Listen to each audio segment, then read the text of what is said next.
This soil is nice and soft. I haven't never tilled this, right? And this I just grew squash in it last year, or this summer. But look how easy these go in, right? Look how soft that is. And this is just clay soil when it started off.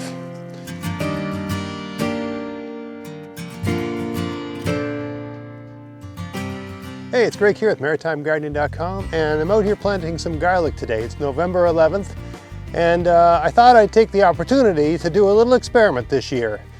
So you can start planting garlic as early as September, and there's like debates. Should you plant them in September? Should you plant them in October? Should you plant them in November? When's the right time of year to plant them? And just for the sake of point of reference, I'm in Zone 6, Nova Scotia, Canada. The debate about when to plant garlic is a question of, if you plant it earlier, September, you know, that sort of thing, it's got more of the fall season to establish a good root system. At the same time, if you plant it early, too early, it can start growing and producing shoots, right? It's going to start using its energy, right? Because the garlic's got energy stored in its bulb, right? It uses that energy to send up a shoot. The shoot gets large enough, it starts gathering energy from the sun and sending it back down to the plant, right? Back down to the roots and so on. But when the plant's young, it's using the energy stored in the bulb to send that up. So if your plant starts growing in October, November, in terms of foliage coming up, right? That's never going to gather any real energy and send it back down. It's not going to achieve that big tree-like thing that it's going to do, right? These grow 2-3 feet high, right? It's never going to be a big energy collecting system for your plant. It's going to grow 4 inches, 6 inches, and then freeze to death, right? Now, what'll happen is that doesn't kill the plant, right? The foliage that it's sent up through usually gets blasted and destroyed over the course of the winter, especially if it's getting down to, you know, the minus double digits, right? Into the teens and 20s. So it'll lose that attempt. Basically, that's like, it has a reserve, right? So it'll lose that and it'll send out more. So the question is, even though you lost a little bit of energy in terms of producing foliage, you've got an advanced root system in the spring and the plant can really hit the ground running, right? Or you wait for that perfect time to put them in the ground, which for me, one could argue would be like once you've had a frost, right? I usually say, well, I'm gonna wait till the first frost and then I'll put them in. Where I live, that's usually like the end of September, right? This year, we just had our first frost a week ago. And I've often said for a year, and I've planted garlic anywhere from around the beginning of October to around the beginning of November, which I would say, put it another way, from Canadian Thanksgiving to you know, Armistice Day, November 11th, give or take, right? Give or take a few days. So this year was the perfect year to do an experiment because I planted all of my garlic except these. I got about 1, 2, 3, 4, 5, 6, about a dozen heads of garlic, right? Which times 5, 60. I got about 60 cloves, right? And I think I can jam them all in this 4x8 bed.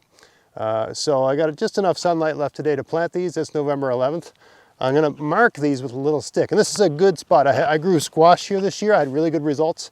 The garden was productive. I'm also going to put a nice mulch on these, grass clippings, which is a great mulch because it becomes a nitrogen source for the you know, organisms that live in the soil. So anyway, let's get started.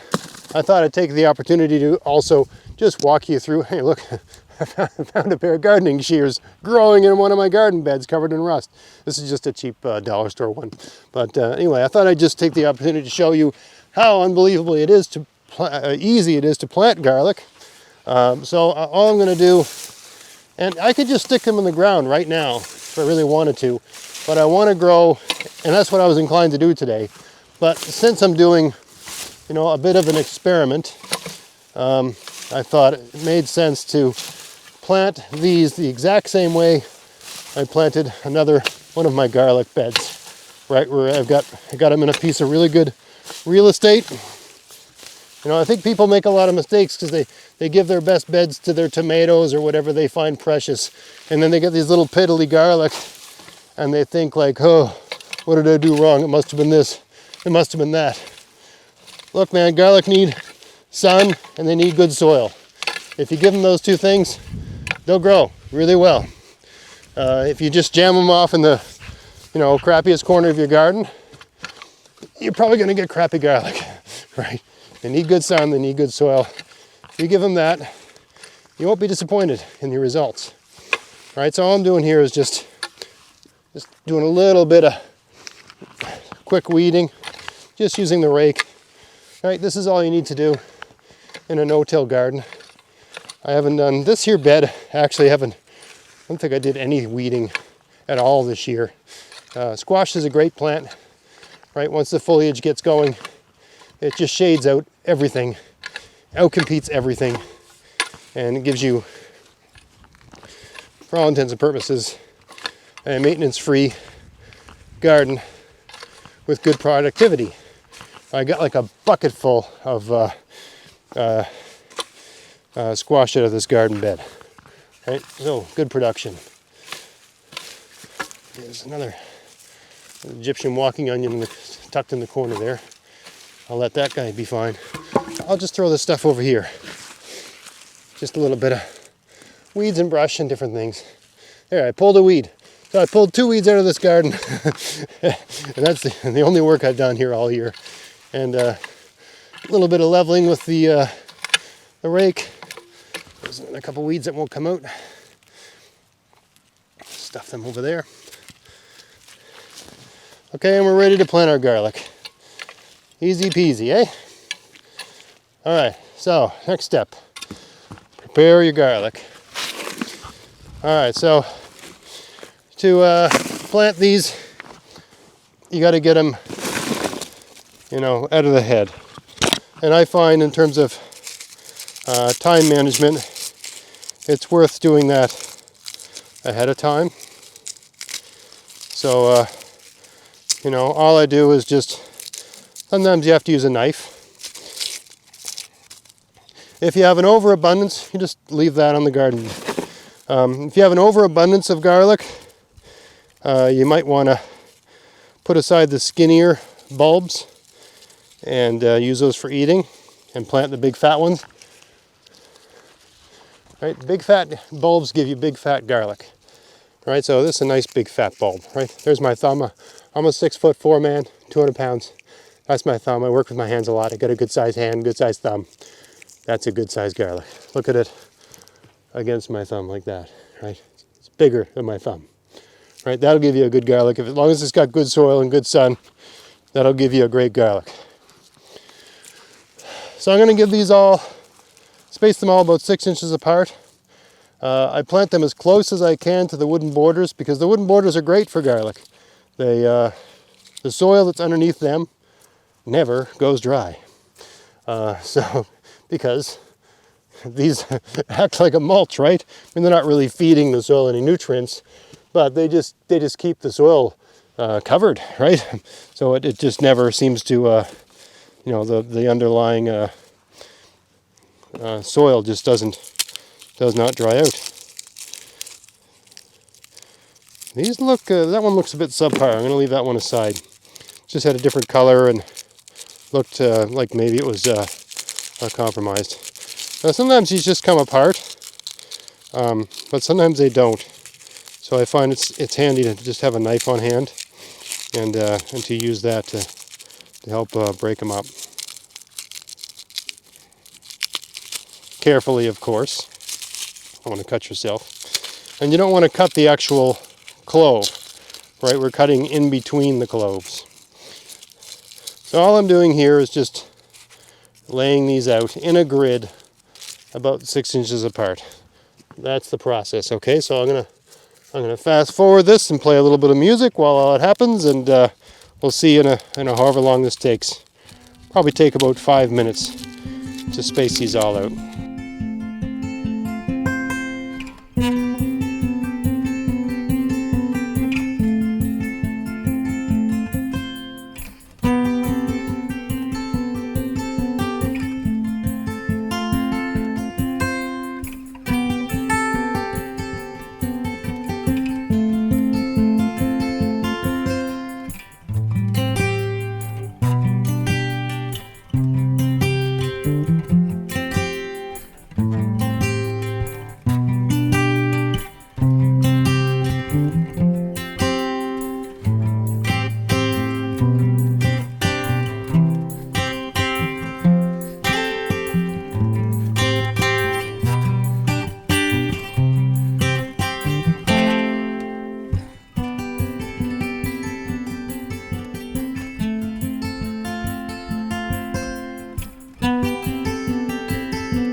Here's an interesting little thing I thought I'd show you. So I've run out of garlic. I got a little bit of space left and I got to run out a little bit, right?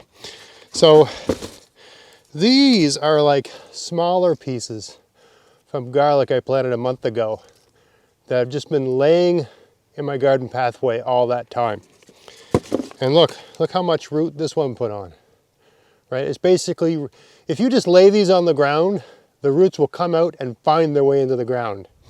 Every year I'll have a garlic grow in my lawn because I dropped a clove right on top of the lawn. I had one in my front yard this year. I meant to film it, but I think my son mowed it. But look at the roots coming out of this one. Right, so these particular ones, these are, what are they called? Oh, the name's not coming to mind now. Music garlic. Okay, they're like a white garlic. They're incredibly tough, at least for my climate. And if you just leave them laying on your lawn, they'll actually grow a garlic out of that. But of course, that's not optimal, right? I'll just lay these out in the remaining space, especially the one with those big roots. So I put those aside. I meant to bring them in and just eat them, but I forgot all about them. Actually, some of these are smaller than these, so I know they're alive because they're growing roots, right? So it's not a mistake to stick them in the ground. Okay, I still got a couple more left over, but there's no more room in this bed. I'll just jam them in the corners of some of my other beds. All right. So now it's time to put these in the ground, and that's the easiest thing ever. The ones with the roots here, you do have to sort of make a little hole for them and lay the roots sideways. But you pretty much stick them in so that the tippy part, there's like a round part and a pointy part on a garlic. There's a weed. And you stick them so the pointy part is just below the soil, just like if you were planting an onion set. I'll bring the camera in for a better angle so you can see what I'm doing here. All right, let me just do that. All right, hopefully you can see what I'm doing here. This soil is nice and soft. I haven't never tilled this, right? And this I just grew squash in it last year, or this summer. But look how easy these go in, right? Look how soft that is. And this is just clay soil when it started off. Once a year it gets a good mulching fall. Either seaweed or hay or straw or grass clippings or leaves just from trees, right? Whatever. Usually maple, but whatever I can get my hands on, right? You just squish that and you don't break the garlic. You don't be too rough with it, but I find if you just sort of wiggle it a little bit, and you can see how the top of the garlic is just below the very surface of the soil, maybe a quarter inch, right? Centimeter, give or take, right? That's all you got to do, right? That way, it's just easier. At that depth, they find their way out of the soil at the right time of year, and they are able to find water, at least for my growing conditions, all summer long. I don't water my garlic. I stick them in the ground this time of year. I put a mulch on them, and in end of July, early August, I harvest them, right? And that's all the work I ever do with garlic. So it's the easiest thing in the world to plant.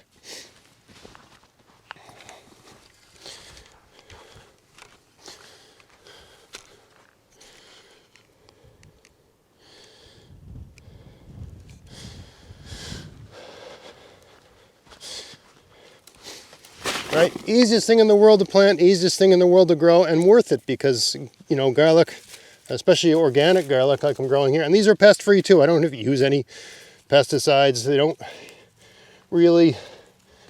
get any meaningful damage from slugs, snails, flea beetles, you name it.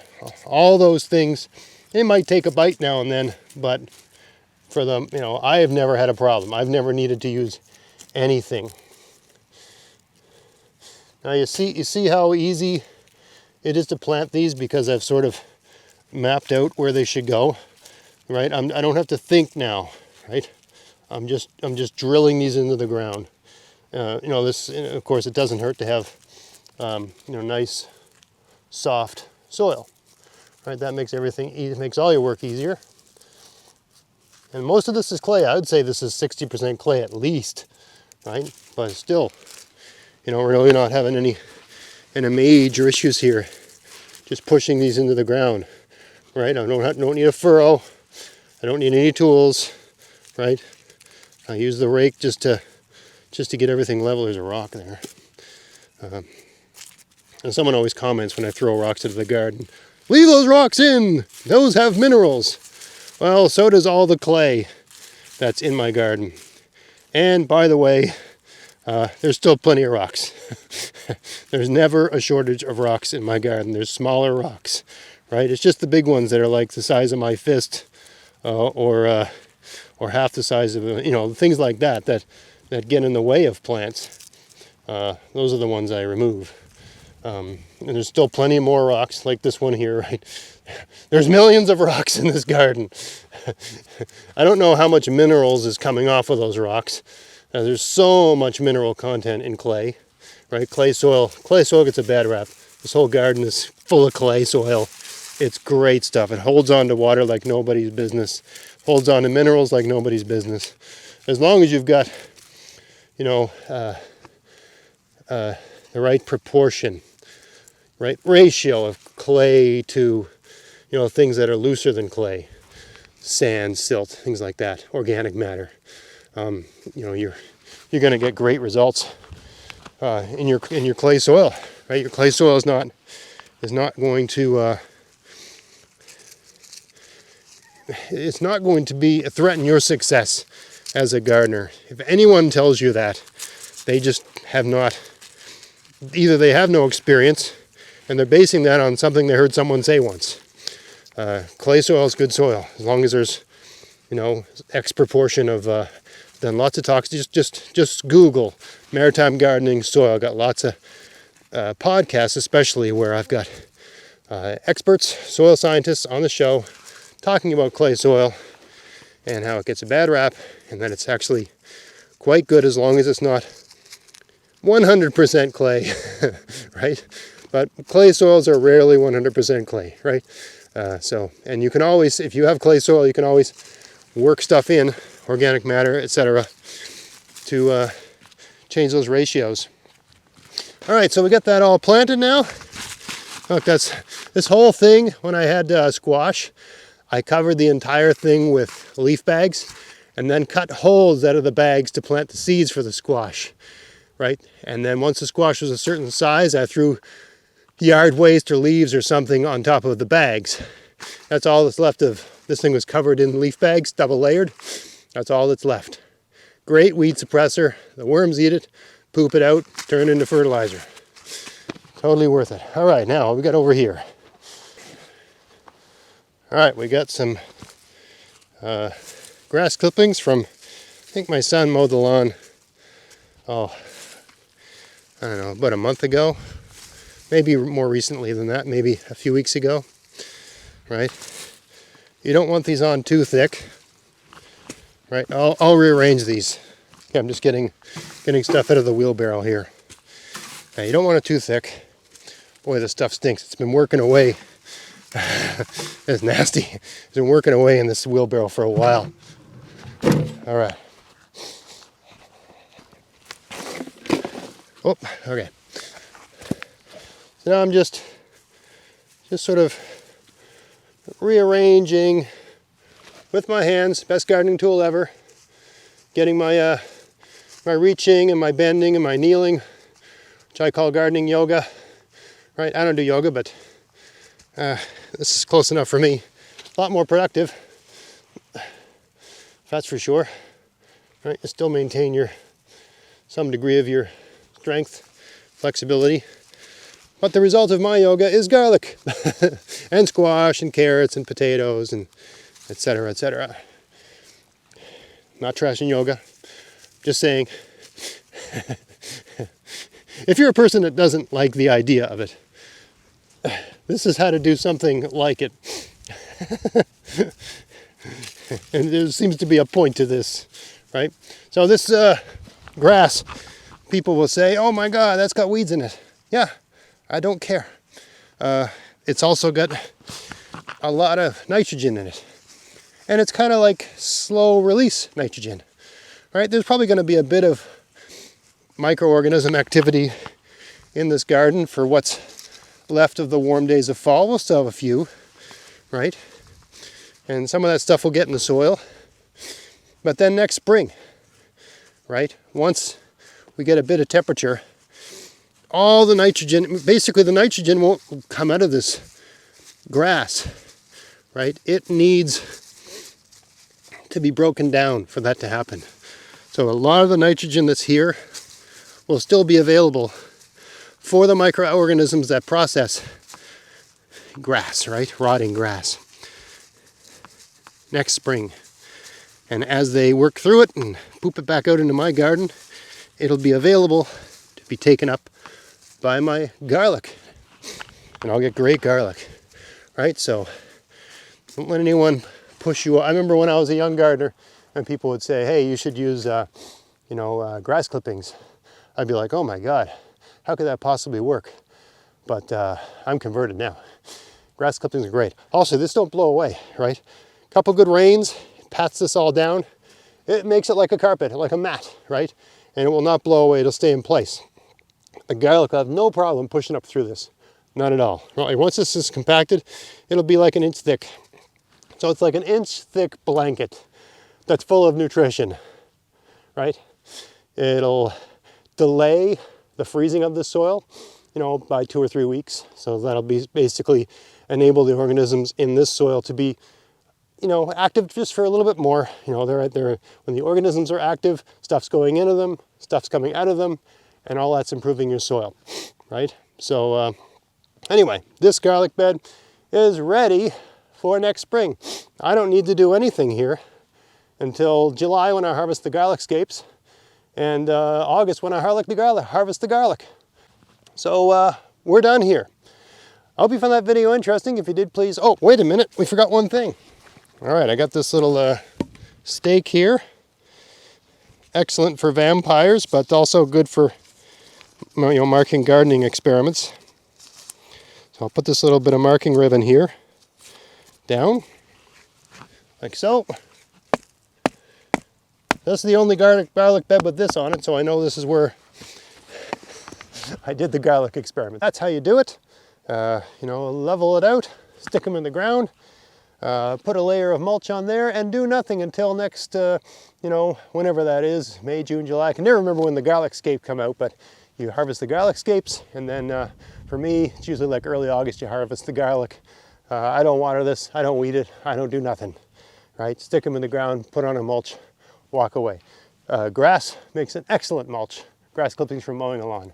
Don't let anybody tell you different. Sure, it's got tons of weeds in it, but there's weeds everywhere anyway. Your soil has, weed seeds are coming out of the sky. They're being rained down in your garden all season long.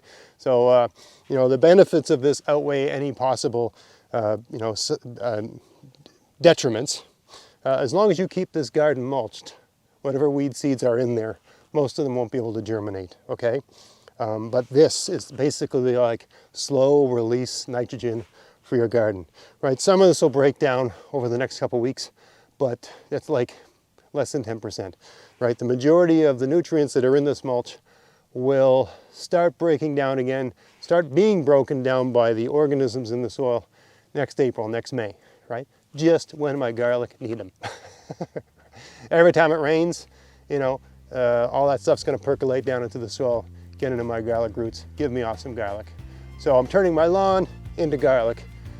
You can't beat that. So I hope you found that video interesting. If you did, please like, share, subscribe. Don't forget to click the bell so you're notified when I make a new video.